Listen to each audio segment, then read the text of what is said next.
Hello and welcome to the Great Owl Talks Top 10 Tips and Tricks for Wrecking Face in the Crucible and Iron Banner. So a lot of us want to believe that it's just the gear, but it is definitely not. You put the best gear in a noob's hands and they're going to get rolled over. You put the crappiest gear in someone who has learned all these tips and tricks and they're going to do a hell of a lot better. So let's, without further ado, let's get into it. Number one, drum roll. Number one is map awareness. You are going to fail time in, time out if you go into any of these maps in the Crucible or Iron Banner and you don't know anything about them. You're going to run into engagement zones where you didn't know that there was going to be a bunch of action. Somebody's going to flank you and you're going to have no idea where it came from. So don't expect to have any kind of success until you learn these maps. That is primary. That is number one on the list. Okay, so moving kind of in order of importance here, let's go to number two. Number two is use your bloody radar. I don't know how many noobs I've talked to who've come into the Crucible and Iron Banner, wonder what's going on, and they don't even know that the radar is up in the left-hand corner. You've got to use it. You've got to use it constantly, and that is going to improve your game. It's going to orient yourself in relation to where all the threats are coming from. If you don't, expect to be backdoored just as bad as you might be, backdoored, just as much as you might be if you didn't know the map that well. You've got to know the map, and second to that, you've got to use your radar. Now, a little side tip that we're going to throw into this, it's going to be number three, going alongside using your radar. Now, something else that noobs are doing when they enter the Crucible first off is they're nervous, like anybody would be, and you're a little bit jumpy, and the tendency is to aim constantly. You know, you want to use that aim because it's going to increase your accuracy, and outside of it, you're afraid of shooting from the hip. But what this does is it shuts down your radar once again. So you're going to be in a position where you're aimed, staring straight ahead, blinders on, and not realize again that somebody's flanking you because you have spent too much time terrified aiming your gun and losing that advantage. So you want to aim, snap out of it. Aim, snap out of it, and always orient yourself in relation to that radar. Okay, next, number four. Here it is. A lot of people, again, these are all habits of people just entering the arena, and nerves get on you and they start to wreck kind of a natural common sense thing that you would do, and that is utilize all your abilities to take out your opponent. So what am I talking about? What I mean is somebody gets locked into their primary weapon, or even secondary, or even special, and not thinking about the benefit of all the other things they have at their disposal, not disposable. And that is that you can melee attack. You should be using your melee in close quarters. You do crazy damage with it. You should be using your super as much as you possibly can. You're going to be, I've seen people go whole games, they've had their super at full, and they never ever use it. So utilize all those different things, your melee, your super, your primary, your secondary, all those different things. So now we're going to go into number five. Just along the same lines of utilizing all the abilities to kill your opponents that you have, be aware of that skill tree and tweak it accordingly. So if you've gone in, perfect example is when you were in PvE, you're crushing it, and so you don't really need any armor, you don't need any recovery, you just want mad agility. Let me tell you, you go into the Crucible or Iron Banner with straight agility, no recovery or armor, you're going to be screwed. And this is the most obvious example, but it extends to other things, other little perks that are going to give you that extra advantage when you're facing off against other people. So be aware of it, understand it, know it. Look at your skill tree. Okay, we're moving into number six. Here it is. Number six is use the appropriate gun for the situation.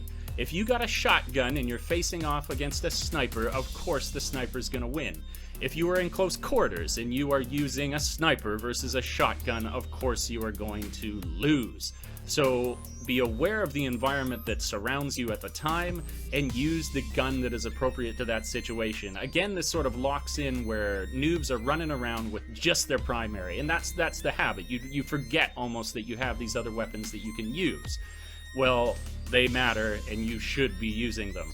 Okay, we're going now into number seven. Number seven. I hope we've got this right. Okay, So, if only we could be these one-man armies, it would be amazing, and maybe when you go pro and you're owning people so bad you can run around the map by yourself, go for it. But when you're starting out, and probably still as it continues into your later development, travel with your team. I don't know, again, how many times I've seen myself when I started out rushing in, nobody's around me, and coming into an absolute indefensible 3v1 where it didn't matter how good you were. 3 beats 1. Travel with your team when you spawn, become aware of where they are in relation to you, move around the map and try and find them, because that is going to get you additional kills, I guarantee you. Okay, next one, kind of in relation to your team that has to do with map awareness. We're going into number 8. I affectionately call number 8 Lemmings to the Slaughter. Now, nerves, turning us into horrible players. Again, something that I did and had to very quickly correct if I wanted to have any kind of success. Do not rush in. It is always better to hang back, take your time, and somebody else who is impatient is going to run into your sights and you're going to take them down, as opposed to the opposite happening. If you go in, you are going to die because those people are aware of where they're going to engage, they're anticipating this noob who has absolutely no patience, and they're going to gun you down. So take your time, always err on the side of going in a little bit slower and assessing the situation. Okay, we're almost there. We're coming down to number 9. Number 9. Now, number 9 is a really simple one, and again, it's just we forget these things in the heat of the battle. And that is, you've got to, if you want to get into the higher rankings, use heavy ammo. Look for it when it spawns, and you'll wonder, why am I always losing? And then you realize it's that at some point in the game, the entire other team has rocket launchers and machine guns, and you're still using, albeit a great handgun, a hand cannon, you're getting gunned down by these superior weapons, where you could be doing the exact same thing. It is weighted in their favor in every fight, and that's why the ammo is limited for them, especially even more so than your special ammo. So fine, that heavy ammo, covet it. It's your precious. Get it and make use of it. Okay, we've come in now.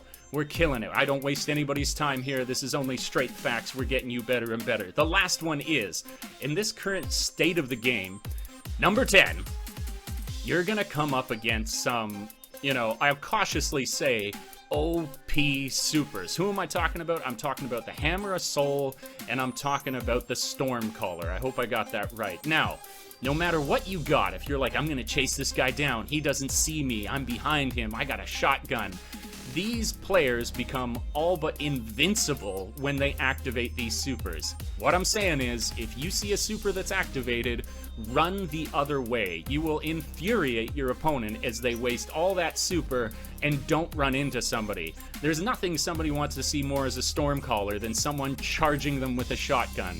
They will win. Now, if you got a rocket launcher and you see them across the map, sure, but the safest bet is that you are going to get killed, run away, live to fight another day.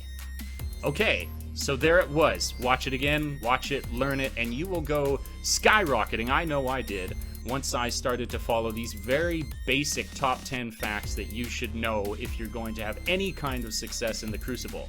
So that's all for today. I hope you enjoyed the video. Please do drop a like. That's the only way that I know if this is actually appreciated, and I can start to do future updates as to how to have even greater success. Drop that like, subscribe to the channel. I really appreciate it, and I will catch you guys in the next video. Ciao for now. Peace.